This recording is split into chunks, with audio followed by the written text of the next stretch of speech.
Welcome to the Journey Through Time with Echoes of Edo, your gateway to the captivating story of Japan's past. I'm Kaiwen. And I'm Eric, your guide on this immersive historical expedition. In today's conversation, we set sail into the mysterious water of the 19th century, where the seas were navigated by ambitious explorers seeking to unravel the secret of the East. We are directed toward a pivotal movement in history, the arrival of Commodore Matthew Perry and his black ships on the shores of Japan. His expedition marked the end of Japan's 220 years old isolationist policies known as Sakuko, and opened the nation to the new era of trade and cultural exchange between the United States and Japan. His arrival marked a turning point in both Japanese and American history. As America would become increasingly expansionist throughout the 19th century, she would eventually turn her focus to Asia. The opening of Japan signaled this new development in American diplomacy and would begin the countries involved in Asian affairs. Simultaneously, Japan's opening signaled its modernization and the beginning of westernization. Picture this, the year is 1853 in the land of the rising sun. Isolated for centuries, is about to face an encounter that will reshape its destiny. Far away, the suns of the ocean tide colliding with the horizon, painted with the mountainous mast and sails as the American fleet emerges, bring diplomatic interest as well as the biggest culture shifts Japan had ever experienced. Matthew Perry sounds pretty interesting. Remind me, who was he again? Well, Commodore Matthew C. Perry was born on April 10, 1794 in South Kington, Rhode Island. Oh yeah, he was a distinguished US naval officer whose impact on the military reverberated globally, and I believe he commanded the Gulf Squadron during the Mexican War. Moving on, President Fillmore appointed Commodore Matthew C. Perry in 1852 to lead a crucial mission to Japan with Perry's innovative approach to naval tactics, including the use of steamships and the gunboat policy. If I remember correctly, Perry's primary objectives included securing a coaling station for American ships, which is a critical necessity for the expansion of the Pacific Fleet as well as promoting trans-Pacific trading. True, since steam power gained prominence, the need for reliable fueling stations became vital. In addition to that, Perry's aim to establish diplomatic relationship with Japan, which include open Japan's ports to American traders. I believe to understand the significance of Perry's expedition, we have to explore an earlier moment in history. Indeed, back to when the Portuguese traders initiated the Namban trade in 1543, connecting India to Japan promoting international trade. This introduced European goods to Japan, which included refined sugars, optics, matchlock firearms, and more. They also engaged in triangular trade, exchanging Japanese silver for Chinese silk through Macau. Soon enough, crack ships were introduced, aka treaty ships, or black ships. They had black painted hulls which were used for all Western vessels and were documented in the first Western Japanese dictionary in 1603. In addition, the arrival of Spanish missionary Francis Xavier to spread Christianity further complicated Japan's relationship with the West, but how? Because followers of the church were forced to flee persecution as a result of their Christian faith, Christianity was also suppressed in Japan following the Shimabara Rebellion, which led to Tokugawa shogunate's isolationist Sakoku policy, lasting until Commodore Perry's arrival in 1853. To finish up the South, during the 1850s, the United States witnessed a surge of imperialism characterized by westward expansion, territorial acquisition, and diplomatic initiatives, such as the Mexican-American War, setting the stage for broader international involvement in the years to come. On July 8, 1853, when Perry arrived in Edo Bay, present-day Tokyo, with 4 heavily armed warships, the sight was a shock to the Tokugawa shogunate. Perry, displaying both military power and diplomatic skills, refused to meet with low-ranking officials and insisted on delivering a letter from President Fillmore directly to the shogun. But the truth is that Tokugawa shogunate, the ruling government at the time, was initially resistant to Perry's demand, reflecting a reluctance to open Japan to foreign influence. Particularly those associated with the shogunate, viewed Perry's arrival with suspicion and concern. Because the use of intimidating black ship and demand for diplomatic and trade concession were met with immediate resistance. On the other hand, some individuals within Japan recognized the changing global dynamics and saw the potential benefits of engaging with the Western world.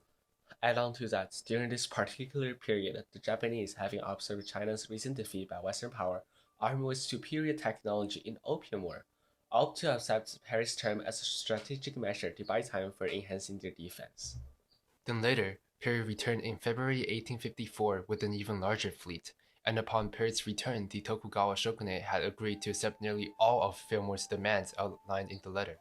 However, negotiations stalled for weeks as both sides debated the location for the talks. Perry advocates for Edo as the venue, while the Japanese proposed alternative sites.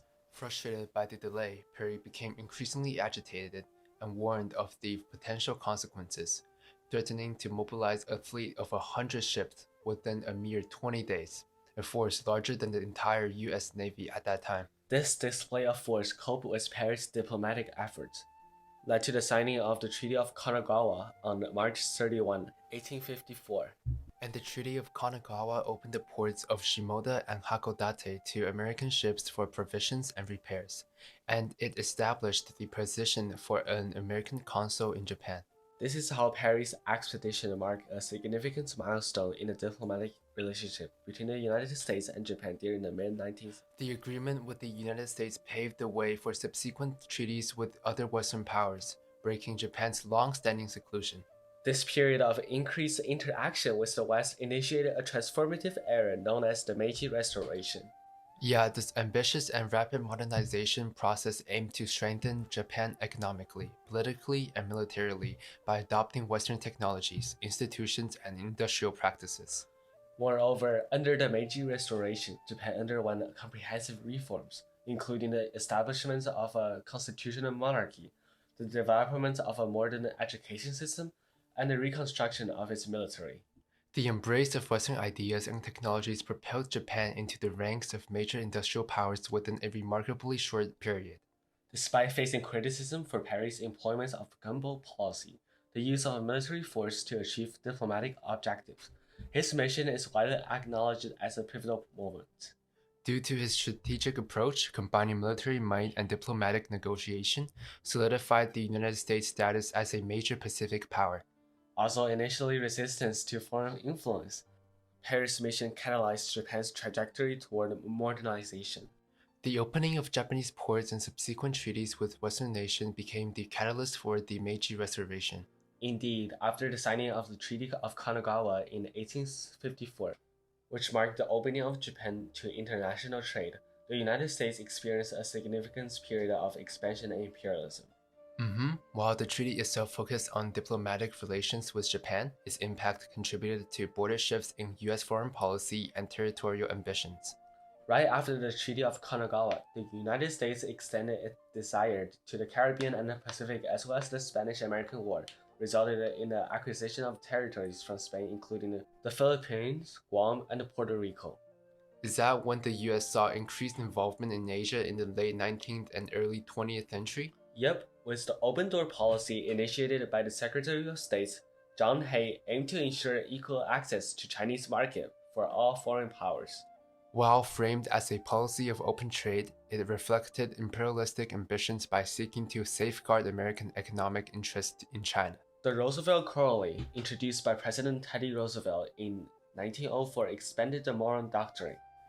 It asserted the right of the United States to intervene in the internal affairs of Latin American nations to prevent European intervention. This extension of U.S. influence in the Western Hemisphere showcased a growing imperialistic approach to regional stability. Commodore Perry's expedition marked a watershed moment in Japanese history, catalyzing a profound transformation that shattered centuries-old isolationist policies and propelled Japan onto the global stage. This pivotal event not only ended Japan's 200-year seclusion, but also initiated a period of rapid modernization. By embracing Western ideas, technologies, and institutions, Japan embarked on a trajectory of unprecedented socio-economic development and political reform. The repercussion of Perry's expedition reverberated far beyond its immediate diplomatic implication, fundamentally altering the course of Japanese society and positioning the nation as a major player in international affairs.